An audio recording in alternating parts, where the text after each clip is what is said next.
রাসূলুল্লাহ সাল্লাল্লাহু আলাইহি সাল্লাম একদিন তার কামরা থেকে আমাদের দিকে উকি মেরে তাকায়া দেখলেন। উকি মেরে তাকাই না আমরা অনেক সময়? উকি মেরে তাকায়া দেখলেন আমরা কিয়ামত সম্পর্কে আলোচনা করতেছি, সাহাবীগণ কিয়ামত সম্পর্কে আলোচনা করতেছি।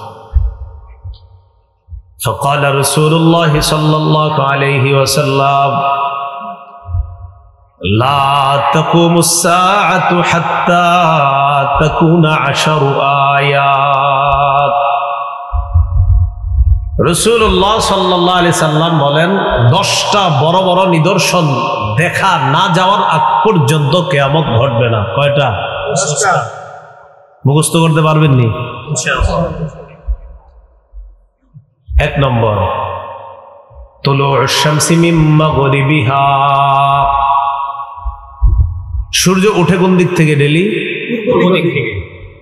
তো নবীজি বলেন তুলুউশ শামসি মিন মাগরিবিহা, পশ্চিম দিক থেকে সূর্য উঠবে। এটা কিয়ামতের আগে 10টা বড় আলামতের একটা। সূর্য কোন দিক থেকে উঠবে? পশ্চিম। ওয়াদ দাজ্জাল, ভয়ঙ্কর একটা সৃষ্টি আসবে দুনিয়াতে, তার নাম দাজ্জাল। কি নাম? দাজ্জাল। ওয়াদ দুখান, ধোঁয়া বের হবে, ধোঁয়া। ওয়াদ দাব্বা, মাটি থেকে প্রাণী বের হবে, এই প্রাণী মানুষের সাথে কথা বলবে। মাটি থেকে, জমিনের নিচ থেকে প্রাণী বের হবে, এটা মানুষের সাথে কথা বলবে। আল্লাহ বলেন আখরাজনা লাহুম দাব্বাতাম মিনাল আরদি তুকাল্লিমুহুম, আমি জমিন থেকে একটা প্রাণী বের করব, এটাকে দাব্বাতুল আরদ বলা হয়। এটা ভূগর্ভ থেকে, জমিনের নিচ থেকে এটা বের হবে, এটা মানুষের সাথে কথা বলবে। 5 নাম্বার ইয়াজুজ ওয়া মাজুজ, ইয়াজুজ মাজুজ নামে ভয়ঙ্কর একটা সৃষ্টি দুনিয়াতে আসবে। এরা আছে, এখনো দুনিয়াতে আছে। এদের আত্মপ্রকাশ ঘটবে, আবির্ভাব ঘটবে এদের। এরা কিন্তু এমন না যে এরা নাই, এদেরকে অলরেডি সৃষ্টি করা হয়েছে। ইয়াজুজ মাজুজ এরা আবির্ভাব অপেক্ষায় আছে। 6 নাম্বার ওয়া খুরুজ ঈসা ইবনে মারইয়াম আলাইহিমাস সালাতু ওয়াস সালাম, মারইয়াম আলাইহিস সালাতু ওয়াস সালামের ছেলে ঈসা আলাইহিস সালাতু ওয়াস সালাম, যিনি ঈসা নবী, তিনি দুনিয়াতে আসবেন। তিনি এখন দ্বিতীয় আসমানে আছেন, তিনি এখনো মৃত্যুবরণ করেননি, তিনি দ্বিতীয় আসমানে এখনো আছেন। আল্লাহ তাকে জীবিত রাখছেন। কিয়ামতের আগে আল্লাহ তাকে ফজরের নামাজের সময় দুনিয়াতে পাঠাবেন ঈসা। 7 নাম্বার, 8 নাম্বার, 9 নাম্বার মনে রাখবেন। 7, 8, 9 নবীজি বলেন 3টা ভূমি ধস হবে। কয়টা? 3টা। তো 7 নাম্বার খাসফুন বিল মাশরিকি, প্রাচ্যে একটা ভূমিধস হবে, মানে পূর্ব একটা বড় ধরনের ভূমিধস হবে দুনিয়ার পূর্ব প্রান্তে। ওয়া খাসফুন বিল মাগরিব, 8 নাম্বার দুনিয়ার পশ্চিম প্রান্তে একটা বড় ধরনের ভূমিধস হবে। তাহলে একটা প্রাচ্যে আর একটা পাশ্চাত্যে, প্রাচ্যে মানে পূর্বে, পাশ্চাত্যে পশ্চিমে। ওয়া খাসফুন বিজাজিরাতিল আরব, 9 নাম্বার আরব উপদ্বীপে একটা বড় ভূমিধস ঘটবে। তাহলে দুনিয়ার পূর্ব পাশে একটা ভূমিধস ঘটবে বড়, পশ্চিমে একটা ভূমিধস ঘটবে, আর আরব উপদ্বীপের মধ্যে একটা ভূমিধস ঘটবে। কয়টা হলো? 9টা। 10 নাম্বার ওয়া নারুন তাখরুজু মিন ক্বারি আদান আমিয়ান, এডেনের নিম্ন দেশ থেকে, বা আদানের একটা এলাকা আছে, এটার নিম্ন দেশ থেকে, ওইটার নাম হবে আবিয়ান। এই আবিয়ান নামক এলাকা থেকে একটা আগুন বের হবে। তাসুকুন নাসা ইলাল মাহশার, মানুষকে এই আগুনটা ধাক্কাইতে ধাক্কাইতে হাসরের ময়দানের দিকে নিবে। কোথায় নিবে? এই আগুনটা মানুষকে ধাক্কাইতে ধাক্কাইতে হাসরের ময়দানের দিকে নিবে। এক পর্যায়ে ওই আগুন তাদের সাথে এমন ভাবে থাকবে, মানুষের সাথে আগুন কিভাবে থাকবে দেখেন কি বলে নবীজি, তাবিতু মাহুম ইদা বাতু, এরা রাত্রে ঘুমাবে, আগুনও তাদের সাথে রাত যাপন করবে। এরা দিনের বেলা হাঁটাহাঁটি করবে, আগুন এদের সাথে চলবে। রাত যাপন করবে, আগুন তাদের সাথে রাত যাপন করবে। এরা দিন যাপন করবে, আগুন তাদের সাথে দিন যাপন করবে, দিনাপিত করবে। এই 10টা বড় আলামত ঘটবে। এর মধ্যে একটা হলো আপনার পশ্চিম দিক থেকে সূর্য ওঠা। এই পশ্চিম দিক থেকে সূর্য ওঠার ব্যাপারে একটা বর্ণনা আবু হুরায়রা রাদিয়াল্লাহু তাআলা আনহুর বর্ণনা।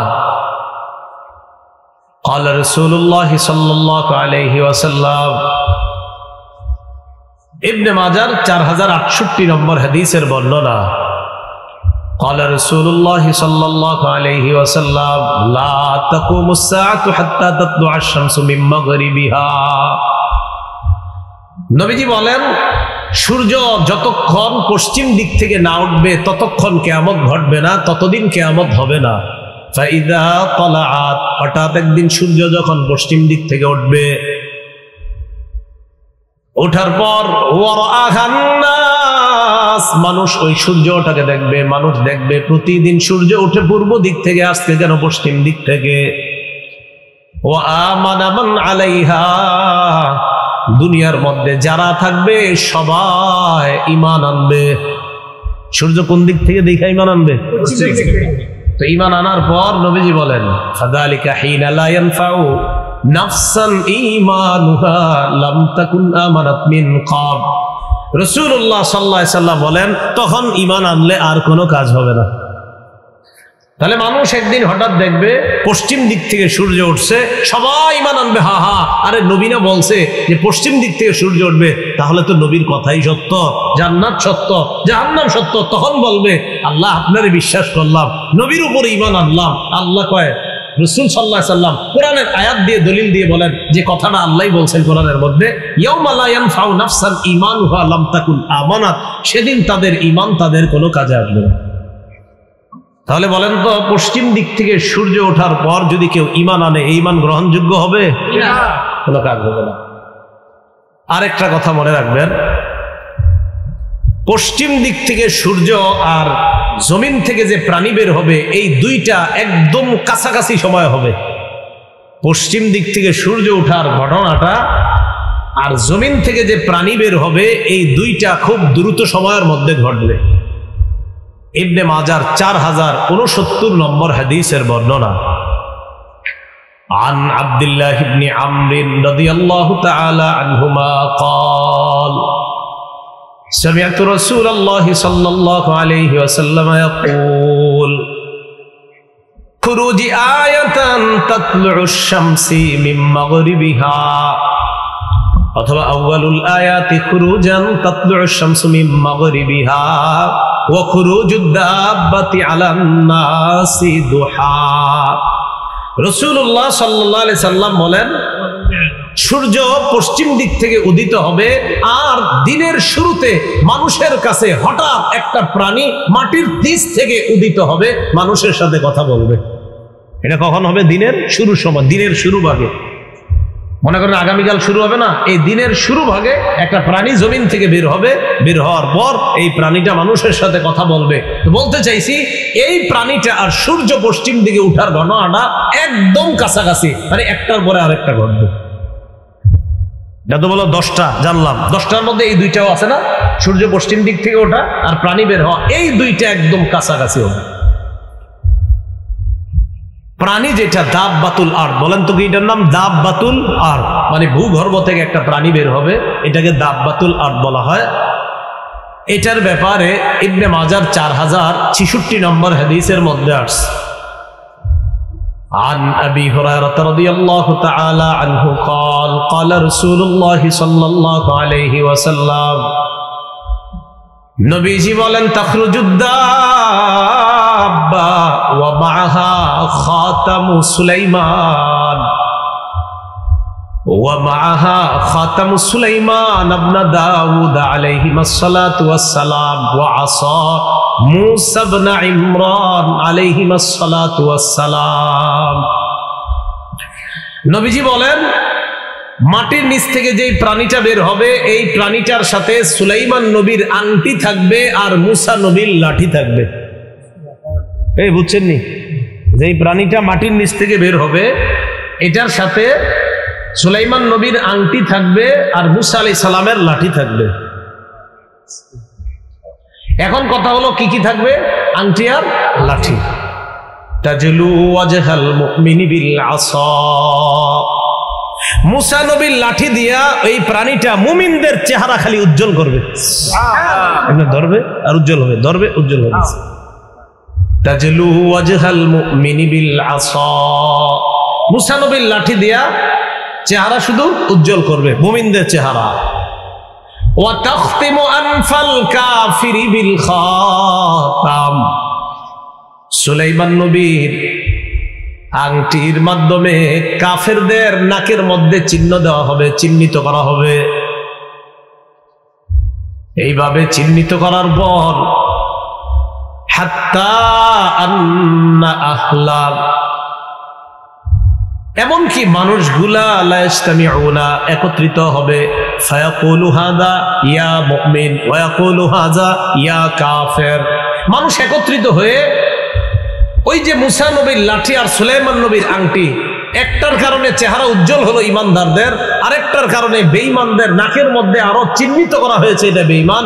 মানুষ বলবে, দেখে চিনতে পারবে যে এরা হলো ইমানদার, এরা বেঈমান। তো মানুষ বলবে হে ইমানদার, হে বেঈমান, এইভাবে চিহ্নিত হয়ে যাবে। তাজলু ওয়াজহাল মুমিন ওয়া তাখতিমু আনফাল কাফির।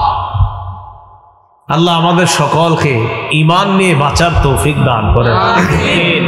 আমাদের পরবর্তী প্রজন্ম যারা আসবে, তারা যেন, যত প্রজন্ম আসবে তারা যেন সবাই ঈমানের উপর থাকতে পারে, আল্লাহ তৌফিক দান করেন। ইন্না লিল্লাহি ওয়া ইন্না ইলাইহি রাজিউন। কোনটা গেল? কারেন্ট না জানা। লা ইলাহা ইল্লাল্লাহু মুহাম্মাদুর রাসূলুল্লাহ।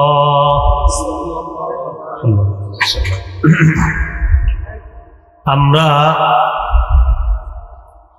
দাব্বাতুল আরদের ব্যাপারে শুনতেছিলাম। জমিনের নিচ থেকে একটা প্রাণী বের হবে, এই প্রাণীটা কথা বলবে। এটা বন্ধ করে দেখেন, আওয়াজ হচ্ছে তো, ওইটারও আওয়াজ হইতেছে, মানুষ বুঝবে না কথাগুলো। দেখ, এটা বন্ধ করে দেন, সমস্যা কিছু বন্ধ থাক, মাইকে আওয়াজ যাচ্ছে। তো দাব্বাতুল আরদের ব্যাপারে যেটা বলছিলাম, জমিন থেকে একটা প্রাণী বের হবে, এই প্রাণীটা সুলাইমান নবীর আংটি আর মুসা নবীর লাঠি নিয়ে আসবে। এই প্রাণী মুমিনদের চেহারাকে উজ্জ্বল করবে, কাফেরদের চেহারাকে আরো চিহ্নিত করবে। আল্লাহ আমাদেরকে ঈমানের সাথে থাকার তৌফিক দান করেন। আবু হুরায়রা রাদিয়াল্লাহু তাআলা আনহুর বর্ণনা, সহিহ বুখারীর বর্ণনা, ৭১১৯ নম্বর হাদিস, আর ইসলামিক ফাউন্ডেশন অনুযায়ী মুসলিম শরীফের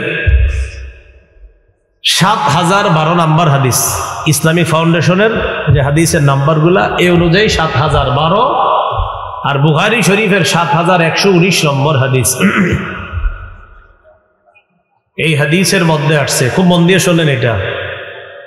عن أبي هريرة رضي الله تعالى عنه قال قال رسول الله صلى الله عليه وسلم لا تقوم الساعة حتى يحسر الفرات عن جبل من ذهب। নবীজি বলেন, কিয়ামত ততক্ষণ হবে না যতক্ষণ ফুরাত নদী থেকে স্বর্ণের পাহাড় বের না হবে। কিসের পাহাড়? একদম স্বর্ণের একটা পাহাড় বের হবে ফুরাত নদী থেকে। কিয়ামতের আগে ফুরাত নদী থেকে স্বর্ণের একটা পাহাড় বের হবে, একদম স্বর্ণের পাহাড়। বের হওয়ার পর কি হবে? যদি বাংলাদেশি মানুষ ওই জায়গায় থাকে, না বাংলাদেশি না যারাই থাকে, ইয়াকতাতিলুন নাসু আলাইহি, মানুষ এই স্বর্ণের জন্য লড়াই করবে। কি করবে?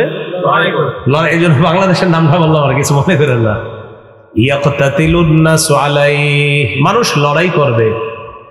ফায়ুকতালু মিন কুল্লি মিআতিন তিসআতু ওয়া তিসউনা, আল্লাহ নবী বলেন প্রত্যেক 100 জনের মধ্যে 99 জনকে হত্যা করা হবে, প্রত্যেক 100-র মধ্যে 99 জন নিহত হবে।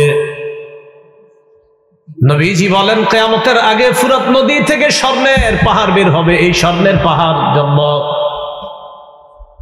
এটা অর্জন করার জন্য মানুষ লড়াই করবে, শুধু তাই নয়, প্রত্যেক 100 জনে কয়জন মার্ডার হয়ে যাবে?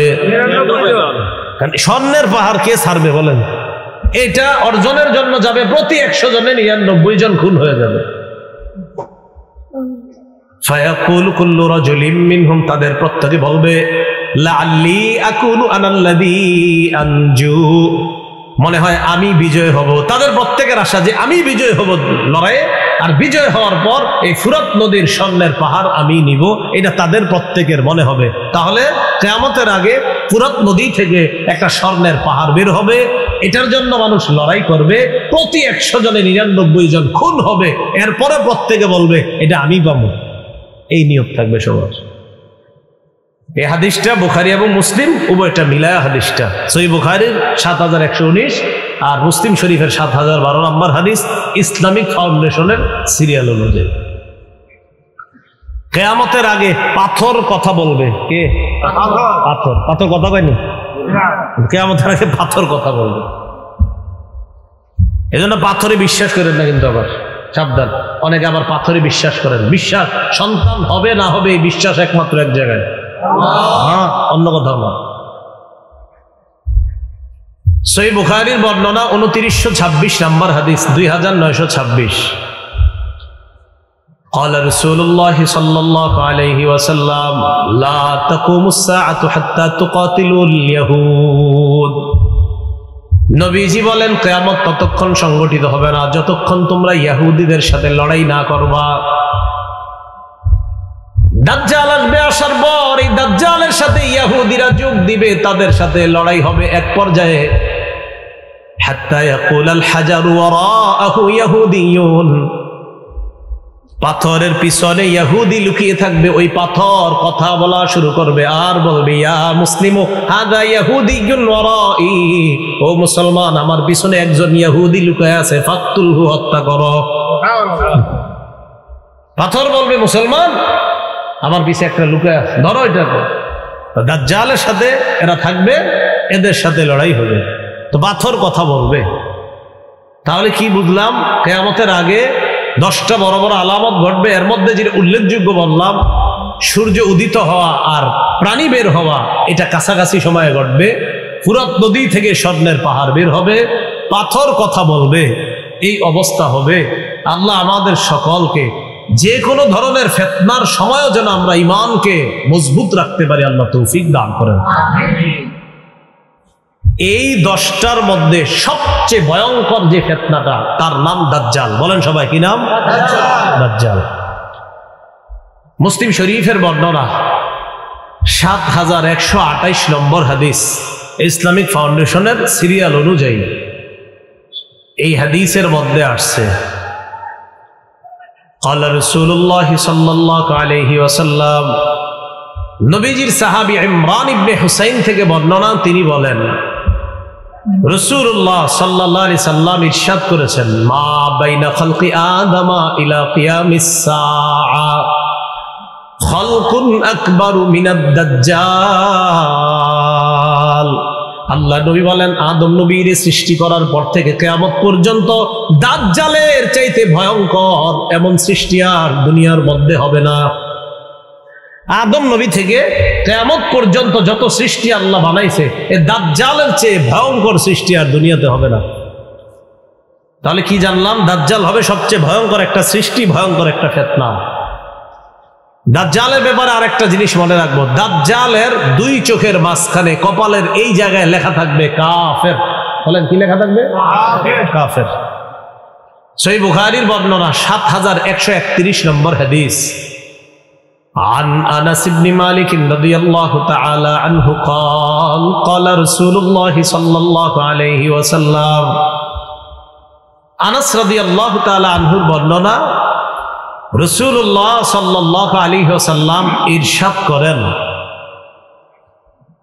নবীজি সাল্লাল্লাহু আলাইহি ওয়াসাল্লাম বলেন, দাজ্জাল সে যে দুনিয়ার মধ্যে আসবে, এই দাজ্জালের ব্যাপারে নবীজি বলেন, মা বুইসা নাবিয়্যুন ইল্লা আনজারা উম্মাতাহুল আ'ওয়ারাল কাযযাব।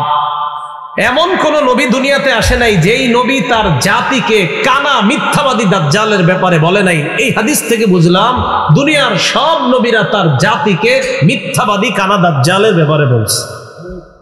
তো নবীজি বলেন, মা বুইসা নাবিয়্যুন ইল্লা আনজারা উম্মাতাহু আল আ'ওয়ার দাজ্জাল আল আ'ওয়ার আল কাজ্জাব। নবীজি বলেন, এমন কোন নবী দুনিয়ার মধ্যে পাঠানো হয় নাই। যত নবী দুনিয়ার মধ্যে পাঠানো হয়েছে প্রত্যেক নবী তার জাতিকে কানা দাজ্জাল, মিথ্যাবাদী দাজ্জাল, কানা মিথ্যাবাদী দাজ্জালের ব্যাপারে সতর্ক করেছেন। এবার আল্লাহ নবী বলেন, আলা ইন্নাহু আ'ওয়ার, শোনো দাজ্জাল অন্ধ। নবীজি বলেন, আলা শোনো, ইন্নাহু আ'ওয়ার, দাজ্জালের এক চোখ হবে অন্ধ। ওয়া ইন্না রাব্বাকুম লাইসা বিআ'ওয়ার, তোমাদের রব অন্ধ না। আচ্ছা, এটা কেন বললেন তোমাদের রব? দাজ্জাল বলবে আমি রব, নাউজুবিল্লাহ। এইজন্য নবীজি বলে দিয়েছেন, শোনো তোমাদের রব অন্ধ না। রব আবার অন্ধ হয়নি, দাজ্জালের এক চোখ হবে কানা। এরপর রাসূলুল্লাহ সাল্লাল্লাহু আলাইহি সাল্লাম বলেন যে দাজ্জাল সে হবে কানা। ওয়া ইন্না রাব্বাকুম লাইসা বিআ'ওয়ার, আর তোমাদের রব অন্ধ নয়। ওয়া ইন্না বাইনা আইনাইহি কাফিরুন মাকতুবুন, ওয়া ইন্না বাইনা আইনাইহি মাকতুবুন কাফির, দাজ্জালের দুই চোখের মাঝে, এর মানে কপালের এই জায়গাটায় মাকতুবুন কাফির লেখা থাকবে, কাফের। দুই চোখের মাঝখানে কি লেখা থাকবে? কাফের লেখা থাকবে। দাজ্জালের ব্যাপারে আরেকটা বিষয়, দাজ্জালের হাতে জান্নাত এবং জাহান্নাম। বলেন, দাজ্জালের হাতে থাকবে জান্নাত এবং জাহান্নাম। এটা দিয়ে ধোঁকা দিবে মানুষে। মিথ্যা জান্নাত, মিথ্যা জাহান্নাম তার নিজের বানানো, খুব শক্তিশালী হবে। বুখারী শরীফের বর্ণনা 3338 নম্বর হাদিস। عن أبي هريرة رضي الله تعالى عنه قال قال رسول الله صلى الله عليه وسلم, আবু হুরায়রা রাদিয়াল্লাহু তাআলা আনহুর বর্ণনা, আল্লাহ নবী বলেন, ইয়াজিউ মাআহা বিমিসালিল জান্নাতি ওয়ান নার।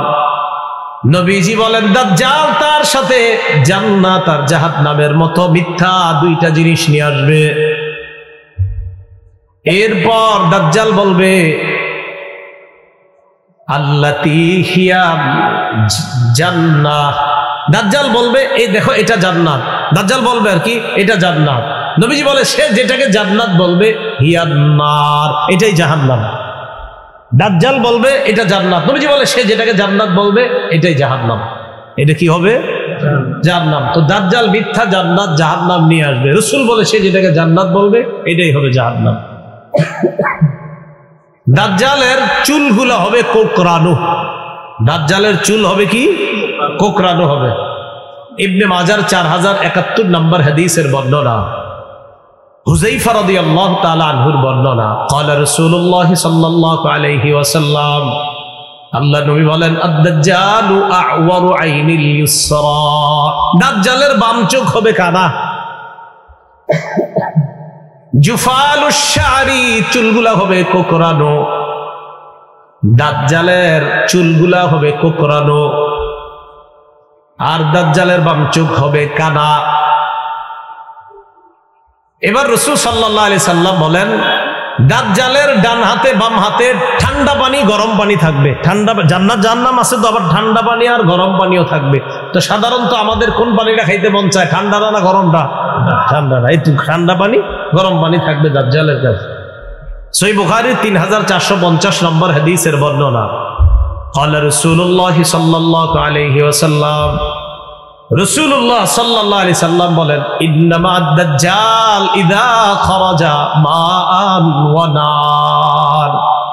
নবীজি বলেন, দাজ্জাল যখন বের হবে তার সাথে পানি থাকবে আর আগুন থাকবে। এবার আল্লাহ নবী বলেন, আল্লাযী ইয়ারান নাস আন্নাহান নার মাউন বারিদ, মানুষ যেটারে মনে করবে আগুন ওটাই হবে ঠান্ডা পানি। মানুষ যেটারে আগুন মনে করবে ওটাই হবে ঠান্ডা পানি। আল্লাযী ইয়ারান নাস আন্নাহু মাউন বারিদুন আন-নার, মানুষ যেটারে মনে করবে ঠান্ডা পানি ওটাই হবে আগুন। তাহলে মানুষ যেটারে আগুন মনে করবে এটা হবে ঠান্ডা পানি, আর মানুষ যেটারে ঠান্ডা পানি মনে করবে এটা হবে আগুন। নবীজি বলেন ফামান আদরাকা মিনকুম, তোমাদের কেউ যদি এই জাতীয় অবস্থার সম্মুখীন হও ফাল্যাকা ফিল্লাযী হিয়া নার, সে যেন আগুন যেটা ওটার মধ্যেই যেন সে মুখ দেয়, ওই আগুনটাই যেন সে মুখের মধ্যে নেয়। কারণ আযবুন বারিদুন, আমি নবী বলে গেলাম মুখের মধ্যে যখন আগুনটা নিবে এটা আগুন হবে না, এটা হবে সুমিষ্ট ঠান্ডা পানি। তোমাদের কেউ যদি দাজ্জালকে পাও, সে যদি আগুন আর পানি দেখায়, তখন তুমি আগুনটাই মুখে নিবা, কারণ আমি নবী বলে গেলাম তার আগুনটাই হবে সুমিষ্ট ঠান্ডা পানি। এই হলো দাজ্জালের সাথে থাকা পানি। এই পানি নিয়ে সে দুনিয়ার মধ্যে আসবে। দাজ্জাল খোরাসান থেকে আসবে। বলেন কোত্থেকে? হ্যাঁ, খোরাসান। দাজ্জাল আসবে কোত্থেকে বলেন তো? খোরাসান। রাসূলুল্লাহ সাল্লাল্লাহু আলাইহি সাল্লাম বলেছেন দাজ্জালের ব্যাপারে, ইয়াখরুজুদ দাজ্জাল মিন আরদিন বিল মাশরিক, দাজ্জাল পূর্ব দিক থেকে বের হবে। ইউকালু লাহা খোরাসান, এলাকাটার নাম হবে খোরাসান। এলাকাটার নাম কি হবে? তাহলে দাজ্জাল যেই এলাকা থেকে বের হবে ওই এলাকাটার নাম হবে খোরাসান, এটা পূর্ব দিকে হবে। দাজ্জাল যেই এলাকা থেকে বের হবে এলাকাটার নাম হবে খোরাসান, এটা কোত্থেকে বের হবে?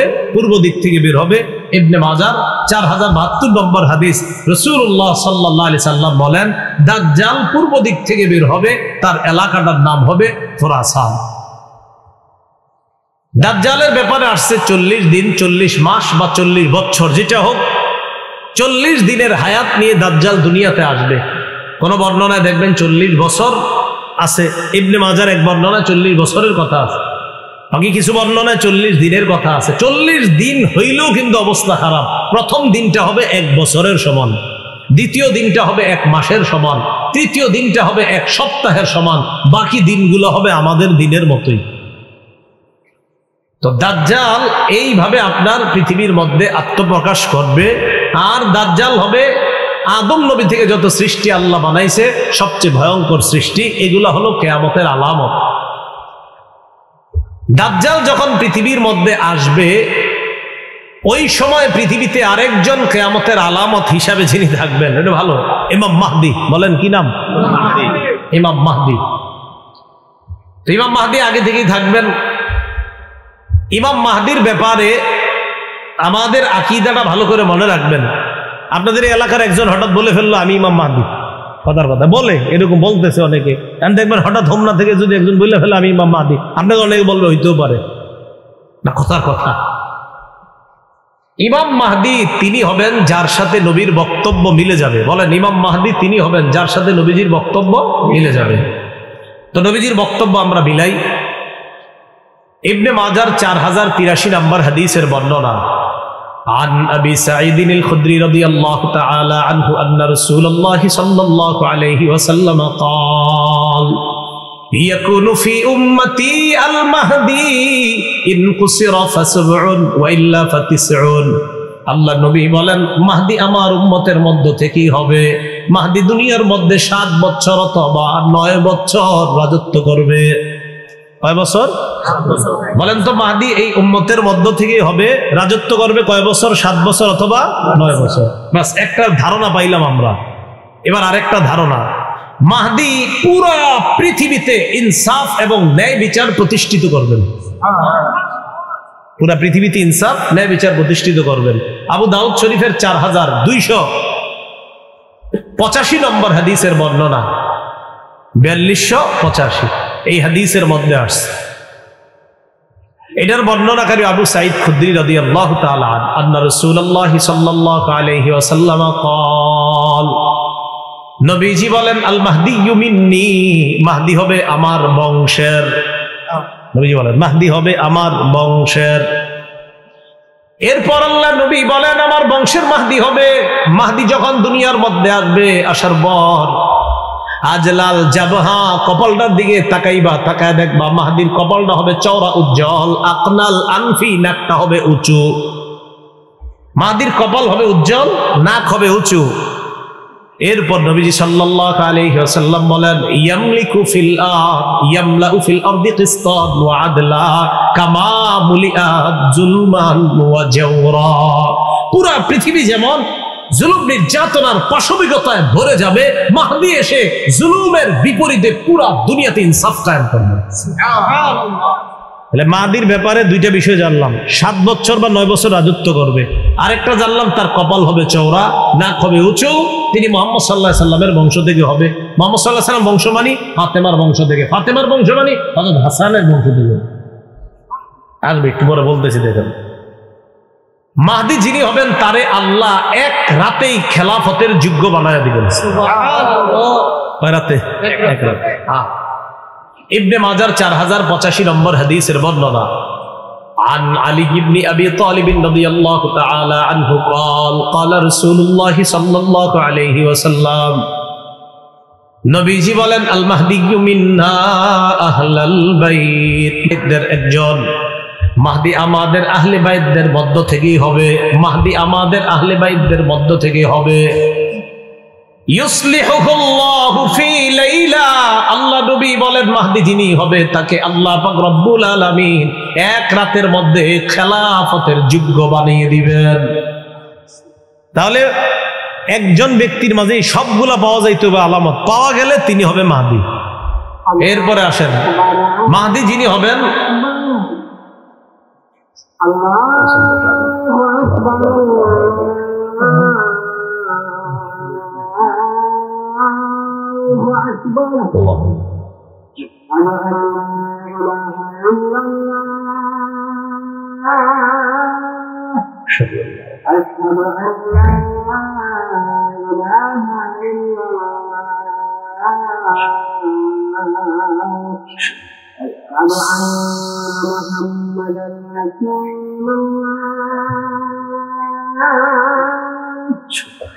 أشهد أن محمدا رسول الله حي على الصلاة حي على الصلاة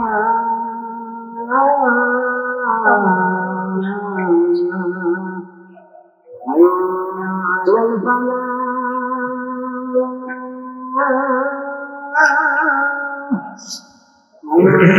على الفلاح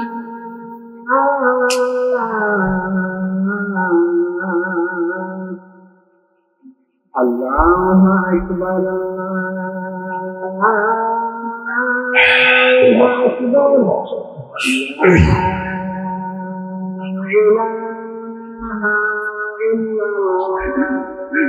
اللهم صل على محمد।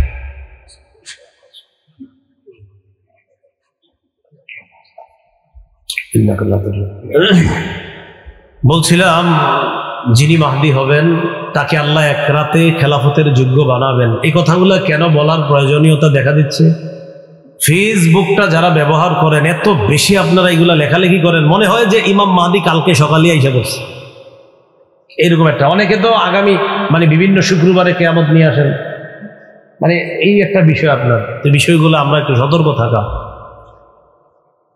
ইবনে মাজার 4086 নম্বর হাদিসের বর্ণনা, সাঈদ ইবনুল মুসাইয়াব বলেন, আমরা আম্মাজান উম্মে সালামা রাদিয়াল্লাহু তাআলা আনহার সামনে মাহদীর আলোচনা করলাম।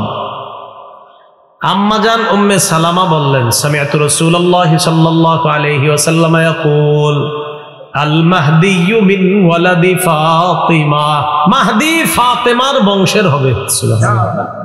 আমার বংশের ফাতেমা, ফাতেমার বংশে মাহদী। আবু দাউদ শরীফের 4292 নম্বর হাদিসের বর্ণনা, হযরত আলী একদিন হাসানের দিকে তাকাইছে, আলী হাসানের দিকে তাকাইছে, তাকানোর পর বললেন নিজের সন্তানের ব্যাপারে, ইন্না ইবনি হাদা সাইয়্যিদুন কামা সাম্মাহু নবী সাল্লাল্লাহু আলাইহি সাল্লাম, আমার এই সন্তান হাসান জান্নাতের যুবকদের সর্দার, যেমন নবীজি সাল্লাল্লাহু আলাইহি সাল্লাম বলেছেন। এরপরে বললেন, وَسَيَخْرُجُ رَجُلٌ مِّن صُلْبِهِ يُسَمَّى بِاسْمِ نَبِيِّكُمْ মুহাম্মদ সাল্লাল্লাহু আলাইহি ওয়াসাল্লাম, আমার এই সন্তান হাসানের বংশ থেকে এমন একজন ব্যক্তির আবির্ভাব ঘটবে, এমন এক ব্যক্তি বের হবে যে ব্যক্তির নাম তোমাদের নবীর নামে রাখা হবে, যার নামটা তোমাদের নবীর নামে রাখা হবে। ইউশবিহুহু ফি খুলকিহি, তার চরিত্রটা নবীর চরিত্রের মতো হবে, তার চরিত্রটা নবীর চরিত্রের মতো হবে, এমন এক ব্যক্তির আবির্ভাব ঘটবে। আবু দাউদ শরীফের 4282 নম্বর হাদিসের মধ্যে আছে, ক্বালা রাসূলুল্লাহ সাল্লাল্লাহু আলাইহি ওয়াসাল্লাম ইউআতিউ ইসমুহু ইসমি ওয়া ইসমু আবিহি ইসমু আবি, মাহদির নাম হবে আমার নামে, মাহদির আব্বার নাম হবে আমার আব্বার নামে। তো যিনি মাহদি হবেন তার নাম নবীর নামে হবে, যিনি মাহদি হবেন তার আব্বার নাম নবীর আব্বার নাম আব্দুল্লাহর নামে হবে। তাহলে আবার প্রথম থেকে আসেন তো, মাহদি এই উম্মতের থেকেই হবে। মাহদি 7 বছর বা 9 বছর রাজত্ব করবে। মাহদির কপাল হবে চওড়া, মাহদির নাক হবে উঁচু। মাহদিকে এক রাতে আল্লাহ খেলাফতের যোগ্য বানাবেন। মাহদি পুরা পৃথিবীতে ইনসাফ প্রতিষ্ঠিত করবেন। মাহদি হযরত ফাতেমা তথা হযরত হাসান রাদিয়াল্লাহু তাআলা আনহুর বংশ থেকে হবেন। মাহদির নাম হবে আমাদের নবীর নামে, আর মাহদি যিনি হবেন তার আব্বার নাম হবে আমাদের নবীর আব্বার নামে। মাহদির রাজত্বকালে কি পরিমাণ সম্পদ হবে? ইবনে মাজার 4083 নম্বর হাদিসের বর্ণনার মধ্যে রাসূলুল্লাহ সাল্লাল্লাহু আলাইহি সাল্লাম বলেন, ফাতানআমু ফীহি উম্মতি নি'মাতান লাম ইয়ানআমু মিসলাহা ক্বাত্তু, মাহদির সময় আমার উম্মত এত পরিমাণ সম্পদের মালিক হবে, প্রাচুর্যের মালিক হবে, এই পরিমাণ প্রাচুর্যের মালিক তারা আগে কখনো হয় নাই। মাহদির সময় এত পরিমাণ সম্পদের মালিক হবে। জমিন তার ভূগর্ভে, জমিনের পেটে যত দামি সম্পদ সব বের করে দিয়ে দিবে, নাও নাও মানুষ নাও। ওয়ালা তাদখিরু মিনহা শাইআ, জমিন কিছু জমা করে রাখবে না। নবীজি বলেন, ওয়াল মালু ইয়াউমা ইদিন কুদুস, ওই জামানায় সম্পদ স্তূপ স্তূপ করে পড়া থাকবে। ফায়াকুমুর রাজুলু, সম্পদের সামনে এক ব্যক্তি দাঁড়ায় বলবে, ইয়া মাহদি আতিনি, ও মাহদি আমারে কিছু সম্পদ দাও। মাহদি বলবে, খুঁজ, আপনার যা মন চায়, যত পরিমাণ মন চায় সম্পদ নিয়ে যান। ওই জামানায় পুরা পৃথিবীতে এত পরিমাণ সম্পদ হবে, সম্পদের স্তূপ হবে। মাহদি সম্পদের স্তূপের সামনে কোনো ব্যক্তি দাঁড়ায় বলবে, আমারে সম্পদ দাও। মাহদি বলবে, যা মন চায়, যত পরিমাণ মন চায় সম্পদ নিয়ে যান। এই অবস্থা হবে তখন। ওই সময় যখন দাজ্জাল আসবে, আসার পর দাজ্জাল আর মাহদির এই যুগ চলতেছে। একদিন হঠাৎ ফজরের নামাজের সময় ঈসা আলাইহিস সালাতু ওয়াস সালাম দুনিয়াতে আসবে। আসার পর ঈসা আলাইহিস সালাম মাহদি তারা একসাথে হয়ে দাজ্জালের বিরুদ্ধে যখন লড়াই করবে, দাজ্জাল ঈসা নবীরে দেখা মোমের মতো গলে যাবে। দাজ্জাল মোমের মতো গলে যাবে। দাজ্জাল দুনিয়া থেকে ধ্বংস হয়ে যাবে, বিদায় হয়ে যাবে। এই দাজ্জালের ফিতনা যাবে, ইয়াজুজ মাজুজের ফিতনা, এরা বের হবে। এত ভয়ঙ্কর অবস্থা হবে দুনিয়ার। ঈসা আলাইহিস সালাম আল্লাহর কাছে দোয়া করবে। দোয়া করার পর তাদের মৃত্যু হবে, তাদের ধ্বংস হবে। এক জাতীয় পোকা তাদের এখানে আক্রমণ করবে। এই পোকা আক্রমণ করার পর সব মারা যাবে। এরা মারা যাওয়ার পর ঈসা নবীর দোয়ায় বৃষ্টি হবে। বৃষ্টি হওয়ার পর পুরা পৃথিবীটাকে আল্লাহ আবার নতুন করে সজীব করবেন। পুরা পৃথিবীটা আল্লাহ আবার সৌন্দর্যতায় পরিপূর্ণ করে দিবেন। এইভাবে চলতে থাকবে। চলতে চলতে আবার মানুষের মাঝে আপনার জুলুম নির্যাতন শুরু হবে, আবার শুরু হবে। জুলুম নির্যাতন হইতে হইতে এক পর্যায়ে পৃথিবীর মানুষগুলা সবচেয়ে নিকৃষ্ট মানুষে পরিণত হবে। বুঝেন, ঈসা নবীর সময় সবচেয়ে ভালো হয়ে গেল, হওয়ার পর আস্তে আস্তে আস্তে আস্তে আস্তে আবার খারাপ হয়ে যাবে। আবার যখন মানুষগুলা খারাপ হয়ে যাবে, খারাপ হয়ে যাওয়ার পর মানুষগুলা যখন সবচেয়ে নিকৃষ্ট মানুষে পরিণত হবে, তখন কি ঘটবে? রাসূলুল্লাহ সাল্লাল্লাহু আলাইহি সাল্লাম বলেন, লা ইয়াজদাদুল আমরু ইল্লা শিদ্দাতান ওয়ালাদ দুনিয়া ইল্লা ইদবারা ওয়ালাদ নাসু ইল্লা শুহা। নবীজি বলেন, দিনের পর দিন প্রতিটা বিষয় কঠিন হয়ে যাবে। দুনিয়ার মধ্যে অভাব অনটন দেখা দিবে, মানুষগুলা বড় কৃপণ হবে। ওয়ালা তাকুমুস সাআ ইল্লা আলা শিরারিন নাস, সবচেয়ে যে নিকৃষ্ট মানুষগুলা থাকবে তাদের উপর কিয়ামত সংঘটিত হবে। সবচেয়ে নিকৃষ্ট মানুষগুলোর উপর কি হবে? কিয়ামত সংঘটিত হবে। কিয়ামতটা হবে শুক্রবারে। বলেন কি বারে? তবে কোন বছর কোন শুক্রবারে এটা আল্লাহ জানেন। কোন বছরের কোন শুক্রবার এটা কে জানেন? এটা আল্লাহ জানেন। বাকি শুক্রবারে হবে। রাসূলুল্লাহ সাল্লাল্লাহু আলাইহি সাল্লাম বলেন, খায়রু ইয়াউমিন তালাআত ফিহি আশ-শামসু ইয়াউমুল জুমআ, দিনের মধ্যে সবচেয়ে শ্রেষ্ঠ দিন হলো জুমার দিন। ফিহি খুলিকা আদম, জুমার দিন আদম নবীকে সৃষ্টি করা হয়েছে। ফিহি উদখিলাল জান্নাহ, জুমার দিন আদম আলাইহিস সালাতু ওয়াস সালামকে জান্নাতে প্রবেশ করানো হয়েছে। ওয়া ফিহি উখরিজা মিনহা, জুমার দিন আদম নবীকে জান্নাত থেকে বের করা হয়েছে। নবীজি বলেন, ওয়ালা তাকুমুস সাআতু ইল্লা ফি ইয়াউমিল জুমআ, কিয়ামতটা যেদিন ঘটবে ওই দিনটাও হবে জুমার দিন। তাহলে কিয়ামতটা হবে কি বারে? জুমার দিন। বাকি কোন জুমার দিন কোন বছর এটা আল্লাহ জানে। কিয়ামত জুমার দিনে ঘটবে, সবচেয়ে নিকৃষ্ট মানুষের উপর কিয়ামত ঘটবে। আর কিয়ামত ঘটার আগে কিছু আলামত ঘটবে। এই আলামত গুলা হলো যে আলামত গুলা বললাম, একের পর এক পৃথিবীর মধ্যে আলামত গুলা একের পর এক ঘটতে থাকবে। তো কিয়ামতের আলামত গুলা যখন ঘটবে, ওই জামানায় রাসূলুল্লাহ সাল্লাল্লাহু আলাইহি সাল্লাম বলেন যে ফিতনা আমার উম্মতের কাছে এমন ভাবে আসবে, ইউসবিহুর রাজুলু মুমিনা ওয়া ইউমসি কাফিরা, মানুষ সকালবেলা ঈমান নিয়ে ঘর থেকে বের হবে, বিকালে বেঈমান হয়ে যাবে। ওয়া ইউমসি মুমিনা, মানুষ বিকালে ঈমানদার থাকবে। ওয়া ইউসবিহু কাফিরা, সকালে তার ঈমানটা চলে যাবে, এটা সে জানবেও না। এমন একটা পরিস্থিতি ছয়ে যাবে আমার উম্মতের জন্য। তো ওই কঠিন মুহূর্তগুলা, ফিতনাগুলা এখনই আমাদের উপর একের পর এক আসতেছে, আবার যাচ্ছে। এই সময়ে ঈমানের উপর অটল থাকাটা, এটাই হবে জীবনের সবচেয়ে চ্যালেঞ্জের বিষয়, যে ঈমান নিয়ে বাঁচতে পারা, ঈমান নিয়ে মরতে পারা। আল্লাহ পাক রব্বুল আলামিন আমাদের সকলকে কিয়ামতের আগে যে ঘটনাগুলা ঘটবে, এই জাতীয় ঘটনা যেন আমাদেরকে ঈমান থেকে দূরে সরায়া দিতে না পারে। আল্লাহ আমাদের সকলকে মজবুতির সাথে ঈমানের উপর অটল থাকার তৌফিক দান করেন। আমিন। ওয়া আখিরু দাওয়ানা আলহামদুলিল্লাহি রাব্বিল আলামিন।